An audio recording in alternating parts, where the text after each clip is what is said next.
اعوذ باللہ من الشیطان الرجیم، بسم اللہ الرحمن الرحیم۔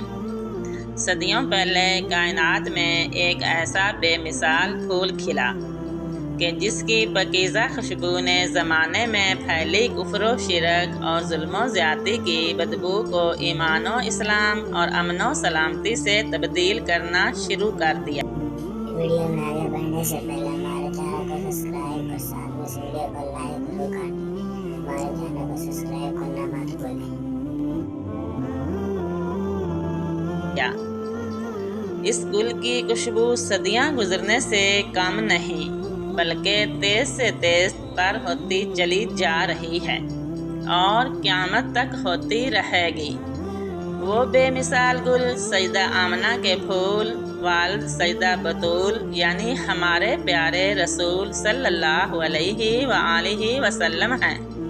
یہی وجہ ہے کہ علماء و صلحاء اور محدثین اور مفسرین آپ صلی اللہ علیہ وآلہ وسلم کی مبارک ولادت کے وقت اور مہینے کی عظمت و رفعت کا خطبہ مختلف انداز میں پڑھتے آئے ہیں، جیسا کہ تقریباً 750 سال پہلے کے امام حضرت علامہ زکریا بن محمد بن محمود قزوینی رحمۃ اللہ علیہ فرماتے ہیں، ربیع الاول وہ مبارک مہینہ ہے جس میں اللہ پاک نے سید المرسلین صلی اللہ علیہ وآلہ وسلم کے وجود کے صدقے سارے جہان والوں پر بھلائیوں اور سعادتوں کے دروازے کھول دیے ہیں۔ اسی مہینے کی 12 تاریخ کو رسول اللہ صلی اللہ علیہ وآلہ وسلم کی ولادت ہوئی۔ کیسی شان والی ہے وہ گھڑی جس میں رسول خدا بے سہاروں کے آسرا صلی اللہ علیہ وآلہ وسلم تشریف لائے۔ اس ساتھ کو قیامت تک آنے والے مسلمانوں کے لیے دعا کی قبولیت کا وقت بنا دیا، جیسا کہ حضرت سیدنا شیخ عبدالعزیز رحمۃ اللہ علیہ فرماتے ہیں، جس مبارک گھڑی میں حضور سید عالم صلی اللہ علیہ وآلہ وسلم دنیا میں تشریف لائے، وہ دعا کی قبولیت کا وقت ہے۔ اس ساتھ کی مقبولیت کا وصف قیامت تک رہے گا۔ اس گھڑی میں روئے زمین کے غوث و کتب اور دیگر اولیاء کرام غار حرا کے پاس جمع ہوتے ہیں، جس کی دعا ان اولیاء کرام کی دعا کے موافق ہو جائے، اللہ پاک اس کی دعا کو قبول فرماتا اور اس کی ضرورت پوری کرتا ہے۔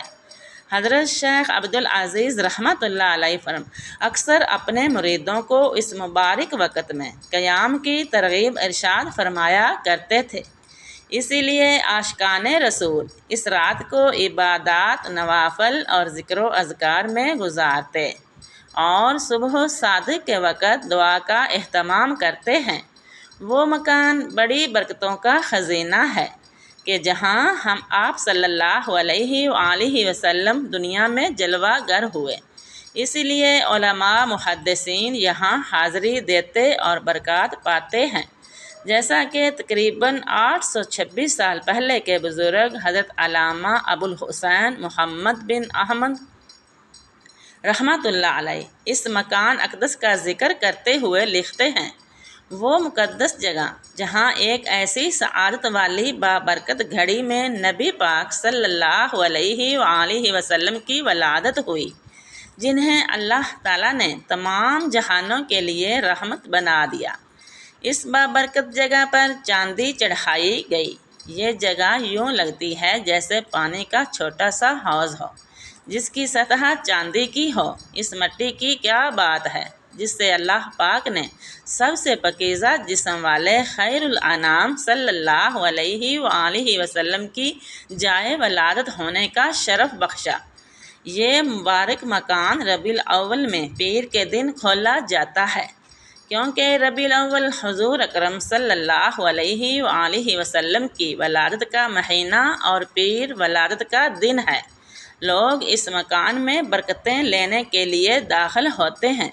مکہ مکرمہ میں یہ دن ہمیشہ سے یوم مشہود ہے، یعنی اس دن لوگ جمع ہوتے ہیں۔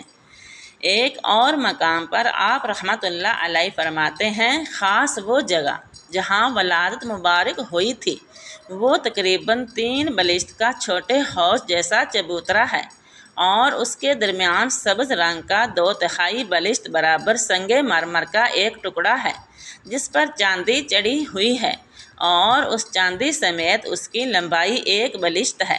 ہم نے اس مقدس جگہ سے اپنے چہرے مس کیے جو زمین پر پیدا ہونے والی سب سے افضل ذات کی ولادت گاہ بنی، اور سب سے اشرف اور پاکیزہ نسل والی ذات سے مس ہوئی، اور ہم نے نبی کریم صلی اللہ علیہ وآلہ وسلم کی ولادت گاہ سے برکتیں لے کر نفع حاصل کیا۔ اس مکان سے برکتیں پانے والے اس مبارک مکان سے بہت سے لوگوں نے برکت پائی۔ عاشقان رسول یہاں حاضر ہوتے، اس کا ادب و احترام کرتے، ذکر و اذکار کرتے، محفل میلاد شریف منعقد کرتے، نبی پاک صلی اللہ علیہ وسلم کے فضائل و کمالات بیان کرتے، خوب صلوات و سلام پڑھتے، اور اللہ کریم کی رحمتوں کا مشاہدہ بھی کرتے۔ شیخ المحدثین حضرت امام عبدالرحیم بن حسین عراقی رحمۃ اللہ علیہ نقل فرماتے ہیں، خلیفہ ہارون رشید کی والدہ خیزران نے ولادت مصطفیٰ والا مکان خرید کر مسجد بنائی۔